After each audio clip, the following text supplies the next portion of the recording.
Hello everyone, আসসালামু আলাইকুম। Fatema's cooking story and blogs থেকে আমি আপনাদের জন্য আজকে নতুন একটা রেসিপি নিয়ে আসছি। আমার আজকের রেসিপি নুডলসের পাকোড়া, যার জন্য আমি নুডলসটাকে সিদ্ধ করে নিচ্ছি। এখানে আলু সিদ্ধ করে নিয়েছি, আর দেখতে পাচ্ছেন ধনেপাতা, কাঁচামরিচ, পেঁয়াজটাকে কুচি করে কেটে নিয়েছি। তো এটা ভালো করে পরিষ্কার করে ধুয়ে কেটে নিয়েছি, এটা বলার কিছু নাই। আপনারা দেখতে পাচ্ছেন আমি এখানে একটা মিক্সিং বোলে পেঁয়াজ কুচিয়ে নিচ্ছি এবং কাঁচামরিচ কুচিয়ে দিয়ে দিচ্ছি, সাথে পরিমাণ অনুযায়ী লবণ অ্যাড করে নিব। আপনারা আপনাদের পরিমাণ অনুযায়ী দিবেন। এটাকে আমি ভালো করে মেখে নিচ্ছি, ভালো করে মাখতে হবে। মেখে নেওয়ার পরে আপনারা দেখতে পাচ্ছেন আমি আলুর খোসাটাকে ছাড়িয়ে একটা একটা করে এখানে দিয়ে দিচ্ছি।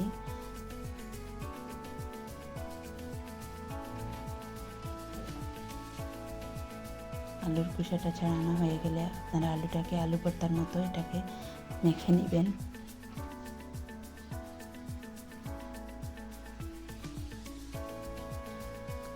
খেয়াল করতে হবে যেন গুটি না থাকে, ভালো করে মেখে নিতে হবে।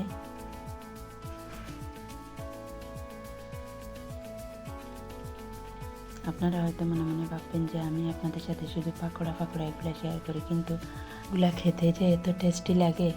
আর এখন শীতের সিজন, আপনি যে কোনো কিছুতে একটু ধনেপাতা দিয়ে দিলে অনেক স্বাদ হয় খেতে, আর এটা ইজি ওয়েতে অনেক সহজভাবে করা যায়। তো এজন্য আমি আসলে মেনলি এই পাকোড়াগুলো শেয়ার করি আপনাদের সাথে। তো আপনারা দেখতে পাচ্ছেন আমি এখানে নুডলস ঢেলে দিয়েছি, সিদ্ধ করে রাখা নুডলসগুলোকে একটু ঠান্ডা পানি দিয়ে ধুয়ে নিতে হবে। তারপর আমি এগুলোকে আলুর সাথে মেখে নিচ্ছি। এরপর আমি দিয়ে দিচ্ছি ধনেপাতা কুচি।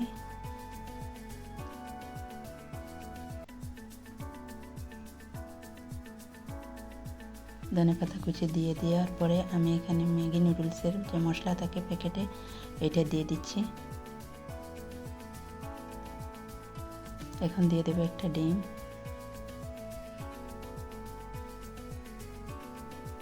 আসলে ঠান্ডার সময় কোনো কিছু করতে মন চায় না, তো তারপরে করতে হবে বাচ্চাদের জন্য। তো আমি এগুলোকে ভালো করে মেখে নিচ্ছি, ভালো করে মেশাতে হবে।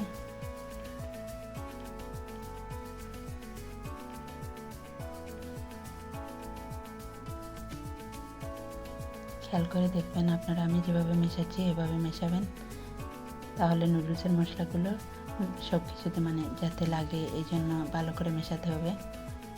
আমি একটু হলুদের গুঁড়ি দিয়ে দিচ্ছি, আর দিয়ে দেব পরিমাণ অনুযায়ী লাল মরিচের গুঁড়া। দিয়ে আমি আবার এগুলোকে একসাথে মেখে নিব।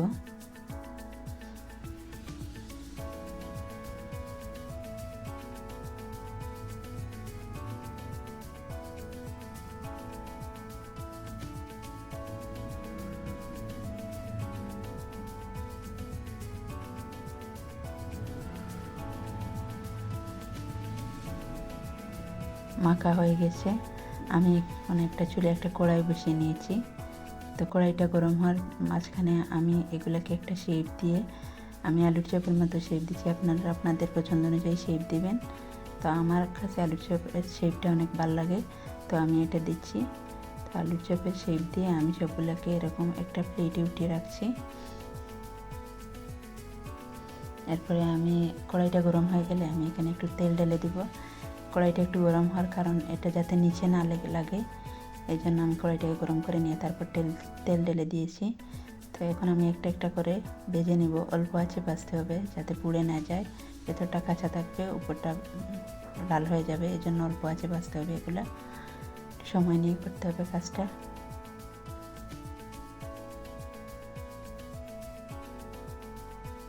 এরপরে আমি আস্তে আস্তে এগুলোকে একটা একটা করে উল্টে দিচ্ছি। সাবধানে সহিত কাজটা করতে হবে যাতে ভেঙে না যায়।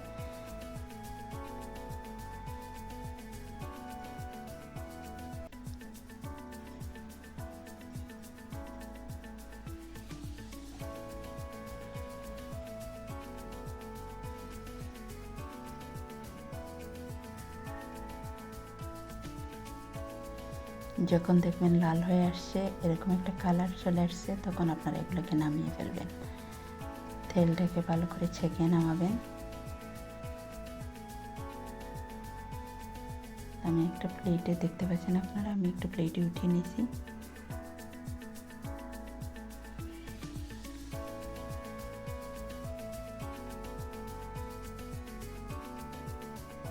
এভাবে আমার সবগুলাকে আমি ভেজে নেব।